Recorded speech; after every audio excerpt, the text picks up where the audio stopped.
at the ground. Applicant indicates chute deployed. The navigation has confirmed that the Perseverance has now slowed to subsonic speeds. We are currently performing the divert maneuver. Current velocity is about 75 meters per second at an altitude of about 1 kilometer off the surface of Mars. TRN Safety Bravo. We have completed our terrain relative navigation. Current speed is about 30 meters per second, altitude of about 300 meters off the surface of Mars. We have started our constant velocity accordion, which means we are conducting the sky crane, about to conduct. Sky crane maneuver has started, about 20 meters off the surface.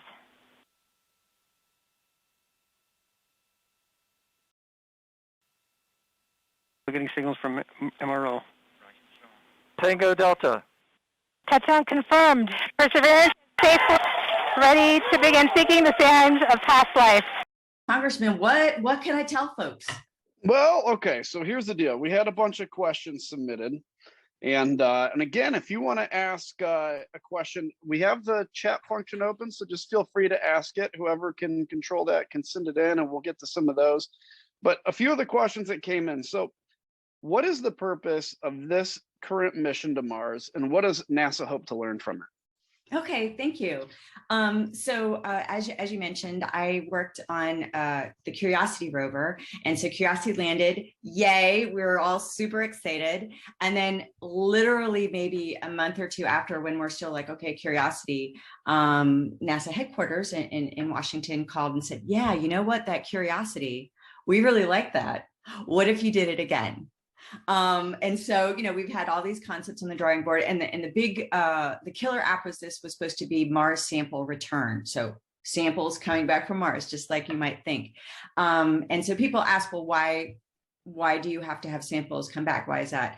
And so the interesting thing is, like, we send these rovers are super capable. They have lots of instruments and whatever. But if you imagined, you know, if you were going camping in Arizona and I said, tell me everything about Arizona, and you went to Arizona and you brought all the stuff you could think of, you would miss something. And then if you were only a robot, there's only so much a robot could do. At some point, you have to bring things back to laboratories that we have on Earth, the really smart people. You guys, 10 years from now, when you're scientists, you know, studying planetary geology, you need to have the material in hand and be able to address it. So sample return was the big sort of killer app for what we were doing with Perseverance. Now, there's actually 4 mission objectives for Perseverance. None of them are helicopter. I just want to say helicopter was a bonus. But the 4 things are habitability, you know, because Mars had been habitable. You're looking at Perseverance's front door behind me. It doesn't look particularly habitable. It certainly doesn't look like there's, you know, roaming herds of wildebeest or anything. So Mars basically, you know, about 4 billion years ago died. It stopped. Interestingly enough, though, Earth about 4 billion years ago, and scientists, you know, are still trying to figure that out. Life started on Earth about 4 billion years ago, 3.5 billion, 4.5 billion between friends. So the interesting thing about Mars, actually, which was new to me, you know, working in this field, is not necessarily so much about Mars per se, but Mars is basically an ancient Earth before water and life did all of the transformation. I mean, if you look at your, you know, your back door, like Illinois, to a large extent, was formed by successive waves of glaciation. So glaciers came in, you know, crammed everything out, whatever, and dropped rocks and that sort of stuff. And so anything that was 4 billion years old, you would not see anymore, because I think the glaciers were just a few million years ago. And so the thing that's really interesting about Mars is that it is an old version of Earth that's basically been preserved. So we're looking to see, was it habitable in the past? We're looking for signs of past life. And so just like if you went to Arizona, you might not see life, but you would see burrows, you would see tracks. you would see in the case of Mars, we're thinking microbial life, you would see buildup of material that's, at least on Earth, indicative of life. So not looking for life, because life is actually very hard to define once you get very, very small, but signs of life. And then I mentioned collecting samples. And then the last thing is preparing for humans. So I hope people have heard about the Artemis program, back to the moon. But a big reason for doing that is a stepping stone to go further out.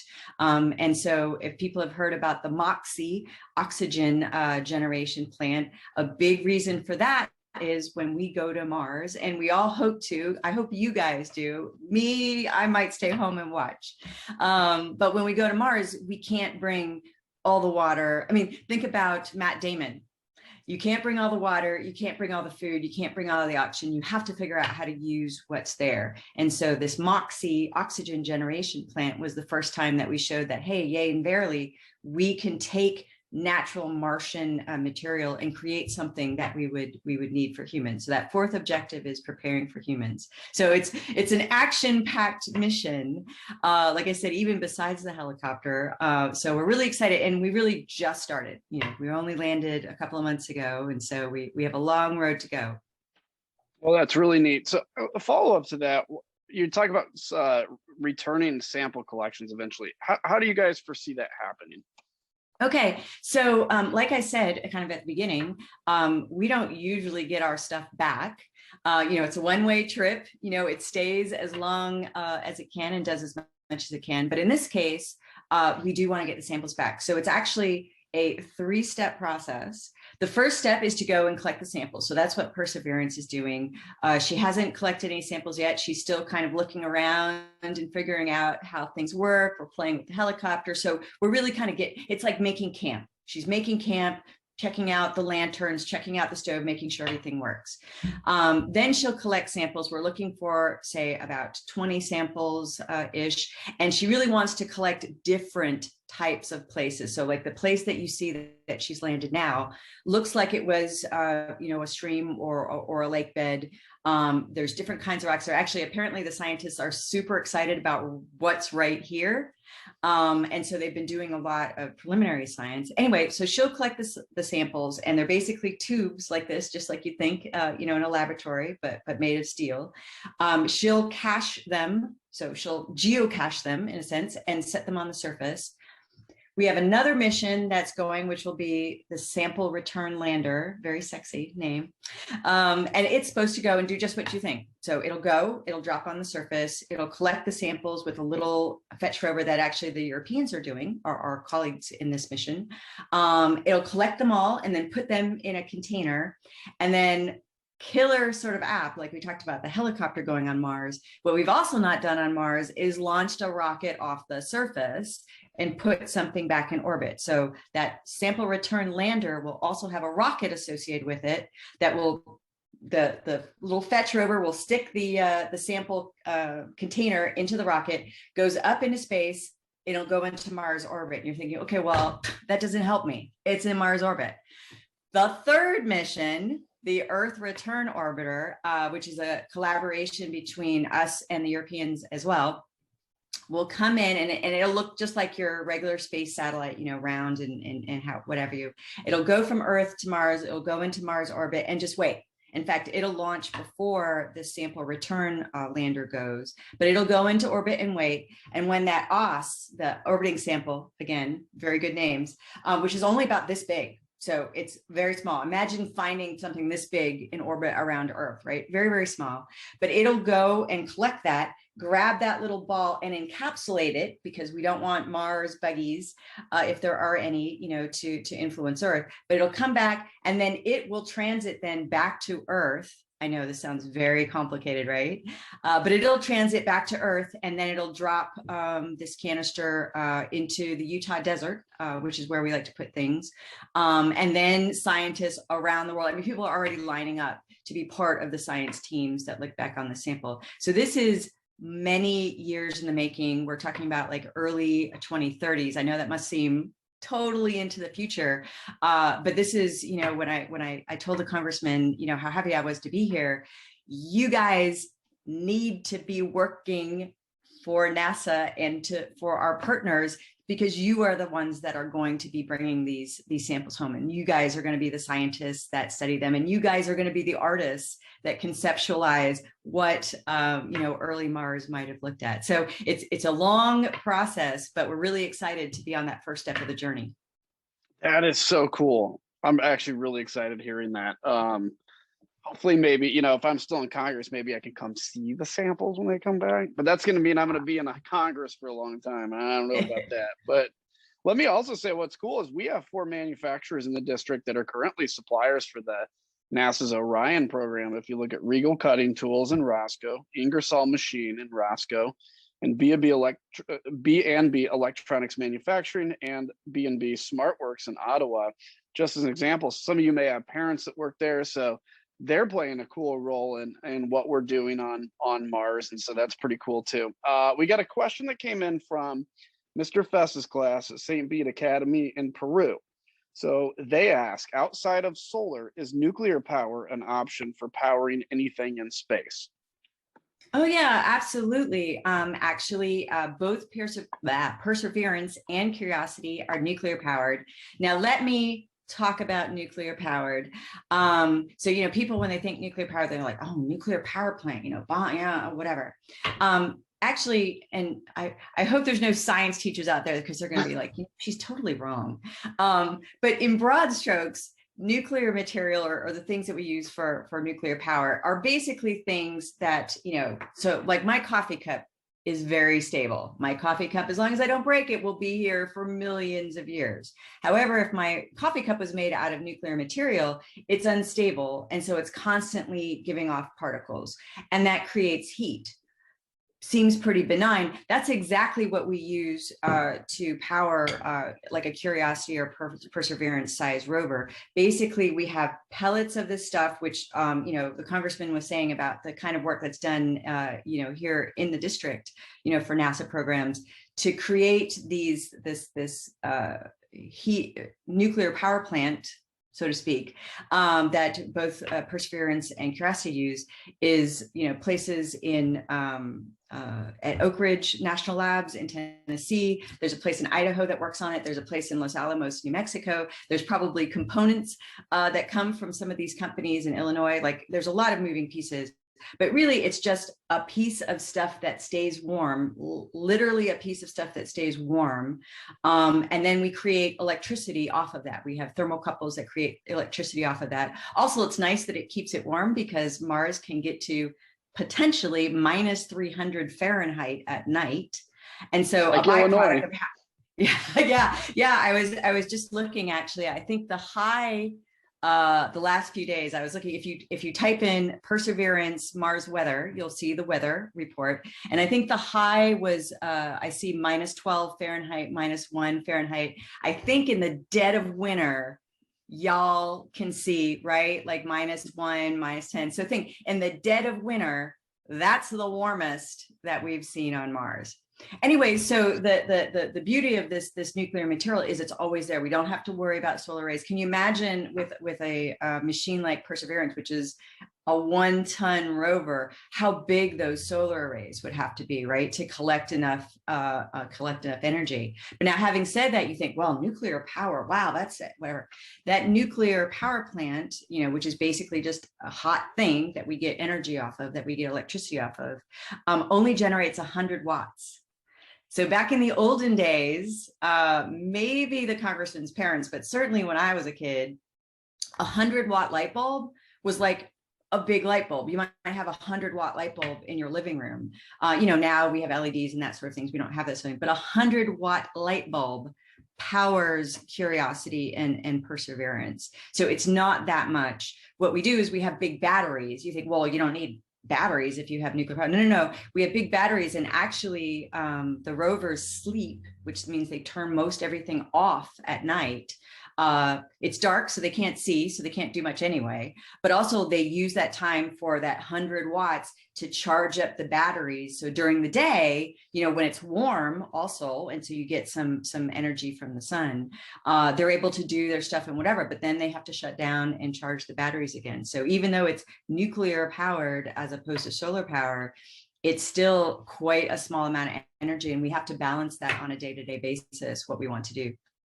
That's the coolest thing. So there are 4 nuclear power plants in the 16th district. And I think a lot of folks, have parents that work at those. And so if you think about what your mom or dad goes and does at the big nuclear power plant, put that on a real micro scale and think like that's pretty cool because that's happening on Mars too.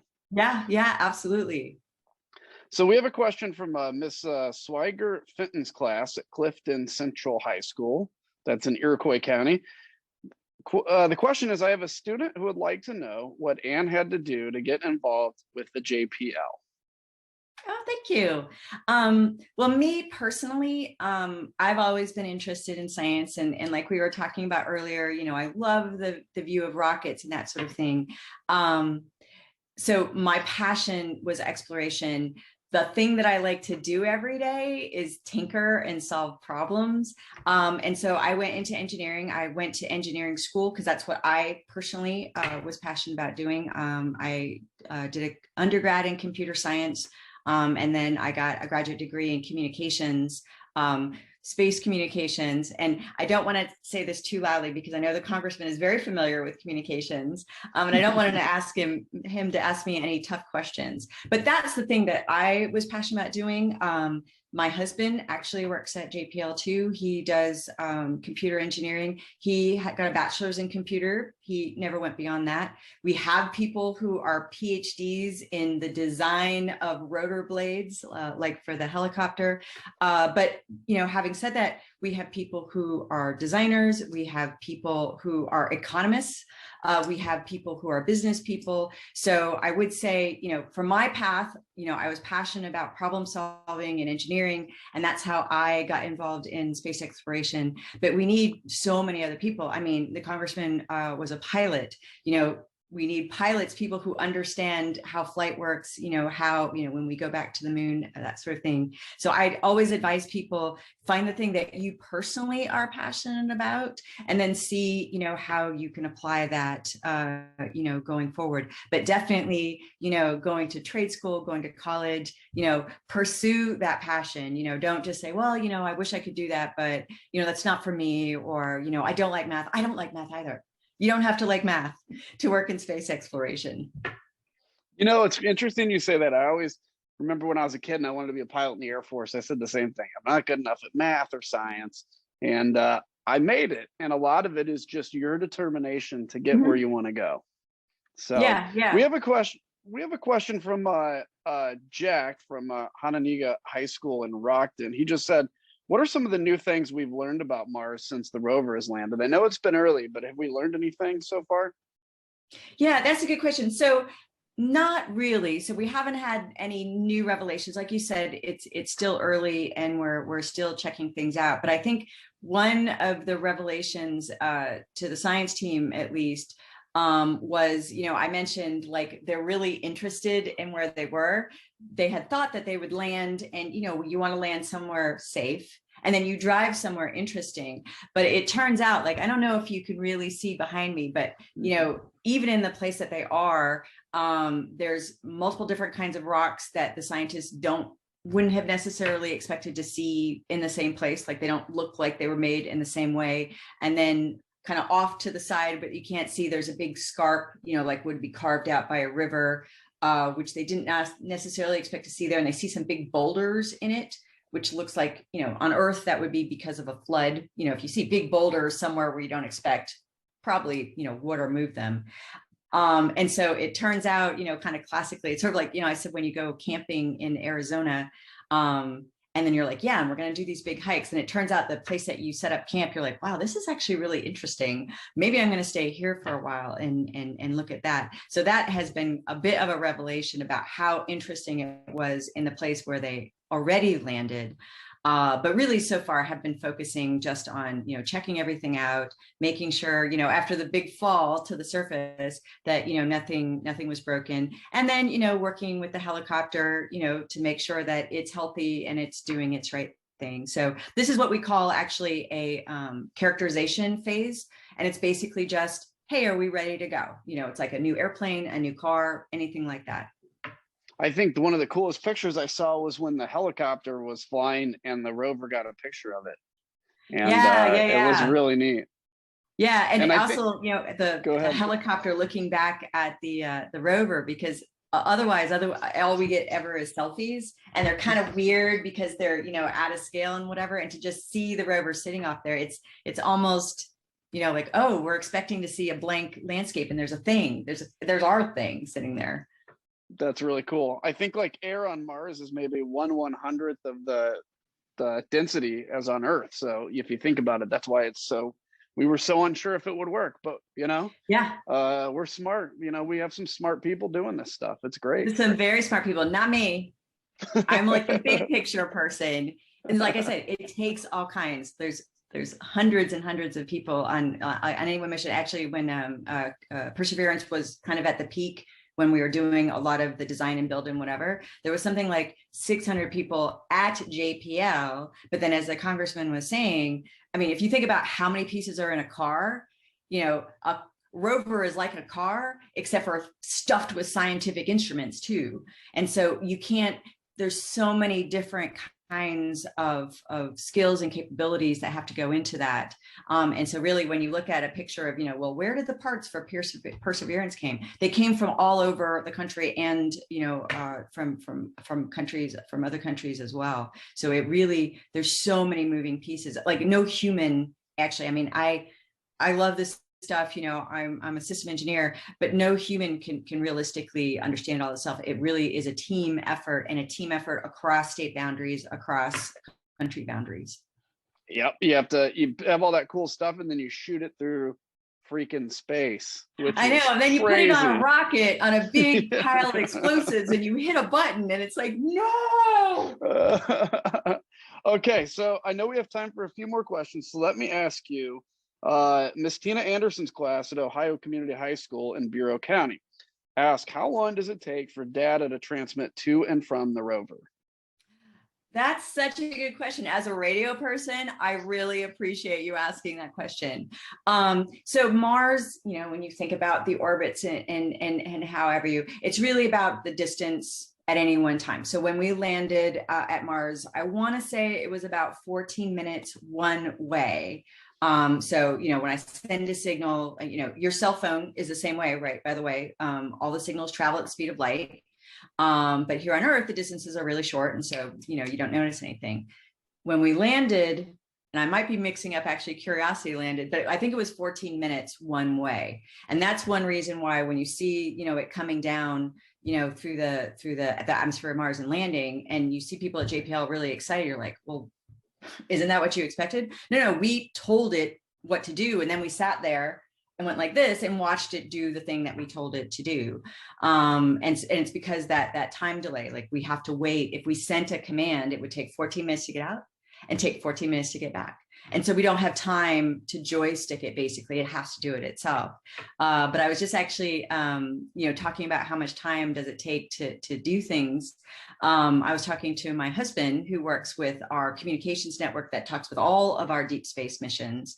And he was telling me that Voyager 2, so the Voyager 1 and 2 launched in 1977, inconceivably long ago, but Voyager 2, I think he said it was 18 hours one way.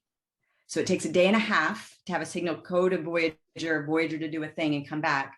But then Voyager 2, I think I'm getting this right. Voyager 2, he said it was 21 hours one way. So if we tell Voyager 2 to do something, or Voyager 2 has a problem, it's 22 hours before we find out. So, I mean, those are extreme sort of scales, but it just goes to show you that, most of what you see like a Perseverance or Curiosity do, it does it in the dark without us listening. And so like the helicopter things, people are like, oh, the helicopter had another software glitch. Well, we don't find out until the next time Perseverance talks to us. And then there's a delay as well. So it's like getting a letter. Here's a letter. Here's everything I did yesterday. Here's everything I did today. So we can't do it. We can't do it in real time. It's just something that's baked into running these what we call deep space missions. So I remember, I think it was Voyager 1 or 2 that gave that one last picture of Earth, and it was a really humbling picture. Yeah, that the tiny blue dot, the Carl Sagan. Yeah, that's a great memory. That really makes you realize how precious what we have here is. As a politician, I'll tell you, at a time when everybody's all yelling at each other, if you look at that picture, you realize, like, yeah, there's a lot bigger stuff to be. Yeah.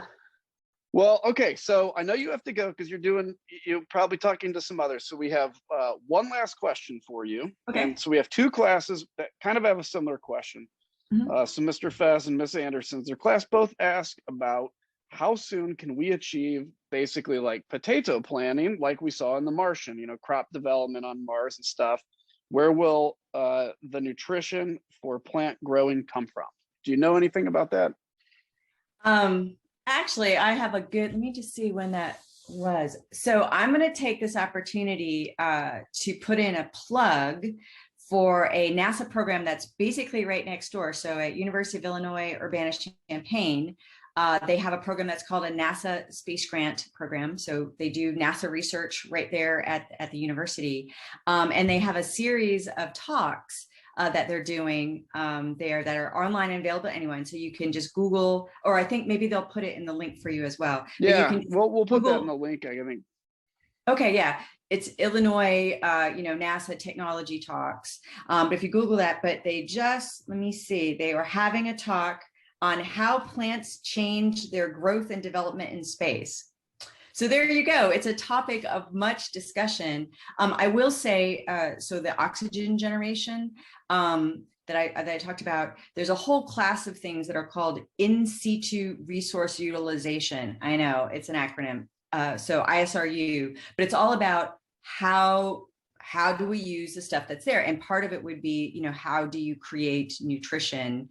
If the astronauts, it's an 18-month trip out and an 18-month trip back, but it has to be at the right time. So, astronauts that are going to Mars, we're talking about a 2.5-year mission, at best. And so you can't carry everything. And so that is one thing that a lot of people are working on. How do you get water? How do you get oxygen? How do you get nutrition? How do you grow plants? Actually, one of the proposed instruments to go on Perseverance, which was not selected, was this guy was going to have this little terrarium like this big with seeds in it. And at some point, you'd hit a button and some water would hit the seeds, and it was going to sit up on top of the rover like a little terrarium, like a little glass thing. And they were going to watch the plants grow. And then, with a camera and see how they did, in the low gravity and that sort of thing. It wasn't selected because taking life to Mars seemed a little bit sketchy, but I mean, that just goes to show you people are looking at this stuff. This is a ripe area to understand as we really want to go and stay long-term on the moon or Mars or anywhere else. Well, Ms. Deveraux, look, I am very proud to have you here. You represent both NASA and the investments of the country and your passion very, very well. And I know there's a lot of kids that are really excited about the future. And I'll tell you what's interesting is I remember in the 90s and kind of early 2000s, there was the sense that kind of NASA was we were just shooting out space shuttles, doing the same thing. And then we had this real drive to Mars again, and it's reignited a lot of real passion. And so we appreciate the great work you're doing. I'm a big supporter of what you guys do, and I'm here for you. But I want to say again, on behalf of everybody, there's going to be, first off, we're going to send an email to your teachers after this, which are going to have the links that you mentioned. And so we appreciate that. But thank you for your time. Thank you for your good work. And I hope everybody has a great rest of the morning. Thank you, guys. I really appreciate your time. This was great for me. You bet. See you guys.